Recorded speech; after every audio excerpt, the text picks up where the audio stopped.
Hey, good evening, everyone. It's Katrina from the Good Love Project, and today is day 22 of my 30 days of medibation. So, I'll do my spiel real quick for those of you tuning in for the first time. I'm doing a 30-day practice of conscious, you might call it conscious self-love.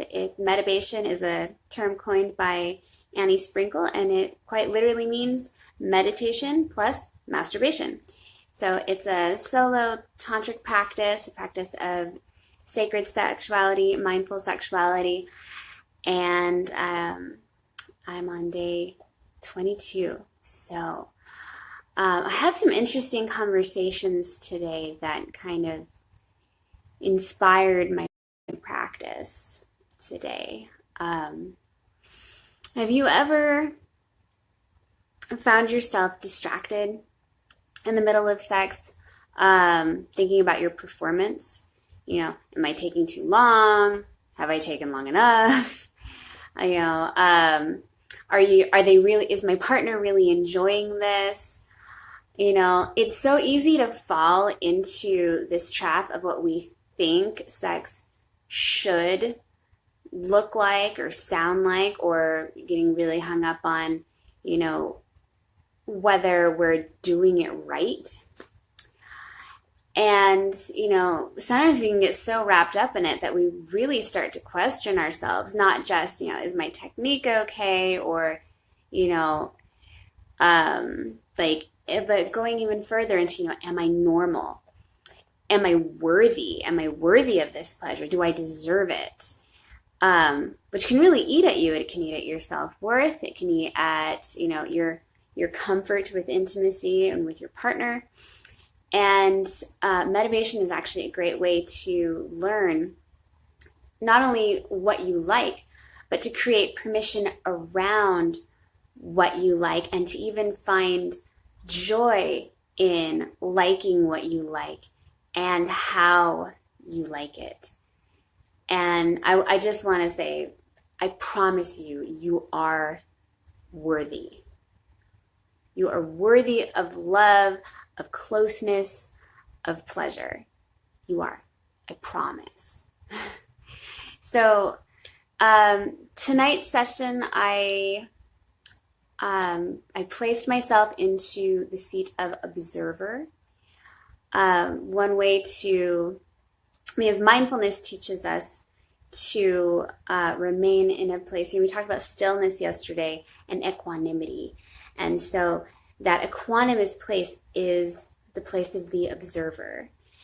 To be able to feel and hear and notice and be aware of what body is doing, what emotions or thoughts may come up in any particular situation, the stimulation coming in at us, to be aware of it and to just see and to sit with it, not to judge it or try to force some different kind of reaction based on what we think should be happening, but to just observe and to experience what is. And so I based a lot of my practice around that. And I feel like that's really part one to overcoming this pressure of performance, the performance of pleasure, is really looking at, finding what our true organic individual responses to pleasure, what they actually look like and sound like, so that, we can be comfortable with that, and we can even communicate it. Oh, I love you too, Serena. So that we can also communicate it to our lovers, to our partners. Hey, I just want to let you know that my orgasms are generally of the more quiet variety. So yes, I'm enjoying it. I may not be screaming to the point of busting your eardrums, but I promise you, this is fun. I'm enjoying myself, and I will continue to communicate to you what's working for me and what's not working for me, so that we can have a great time and co-create a beautiful experience together. So being able to find that personal solidarity around your pleasure and around your body, your responses, by observing yourself in this meditative space in Medibation, can help to give you a nice, strong platform to have those conversations. The other part of that is to take ownership of your pleasure. So not just like, hey, I'm sorry, I'm kind of more like this, I'm kind of more like that, but just like, hey, this is me. And being, being able to find a place of ownership and joy with it. Who is it? Dr. Emily Nagoski, the woman that wrote Come As You Are, which if you haven't read, I really encourage you to read. It's definitely one of my favorite sex geek books. She puts it so well. She says that confidence is knowing what's true about yourself and loving what's true about yourself. And that is true in general, in how we identify ourselves and who we are as people, in our body image, and it's true for our pleasure and how we experience pleasure and intimacy as well. So the second half of this, and I brought this into my practice today, was taking ownership. Funny story. When I was in my early 20s, I remember being with a guy, and nothing against what he did, he was just, we were having fun, and he kind of started going to the dirty talk thing, which there's nothing wrong with dirty talk. I enjoy it sometimes. But there was something about that particular moment when he just went like, whose pussy is that? And my brain just immediately clicked. I'm like, it's mine. Actually, I knew he wanted to say oh, it's yours. Oh, baby, it's your pussy. But no, I was like, no, it's mine. I'm welcoming you as a visitor, but it's mine. Yeah. And that was a really interesting moment for me. I realized how important it is for me to be able to say, this is mine. This body is mine. This pussy, this yoni, whatever word you like, is mine. This orgasm is mine. No one's making me do anything. This is not a performance. This is a co-created and shared experience. And if you would be so honored to join me in that shared experience, we can have a great time. So that was the other half of my practice. I started with just coming into a really centered space, slow, deep breathing, and just being the observer, noticing how my body revs up to sensation. And then I started just really kind of claiming myself. Mine kind of became my mantra of the evening. So with each sensation, I would observe how my body responded, and I would smile and say, this is mine. This is mine. This is mine. This is mine. My hands on my heart, across my breast, my belly, my legs, my vulva. This is mine.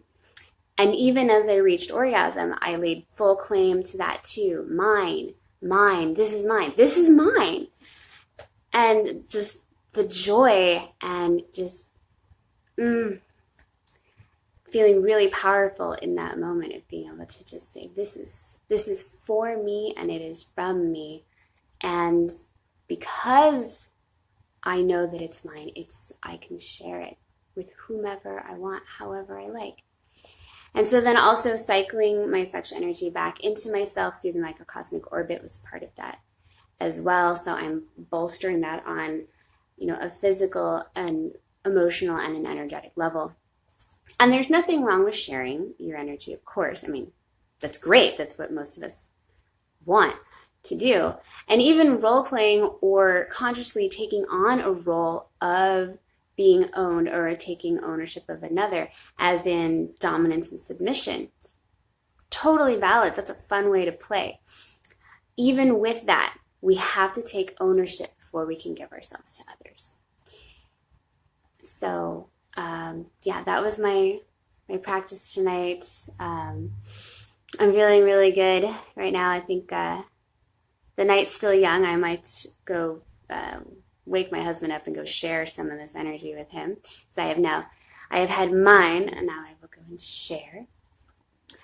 So I would love to, I'm loving the messages that I've been getting. So please do share with me. Either, you can let me know in the comments how you're feeling about this practice, about the videos. If you've started your own practice following along, how's that going for you?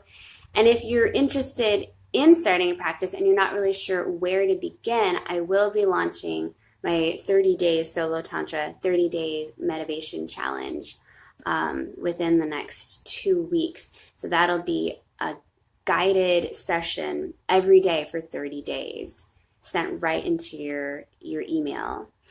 So I'll post the link for that email list below, the How to Make Love Like Yogini, because creating that sacred space or that mindful space with yourself is the first step to really elevating your erotic life. And I can't wait to see what y'all do with it. So thanks for joining me tonight. Thanks for coming along on this journey. And until next time, keep on good loving. Bye.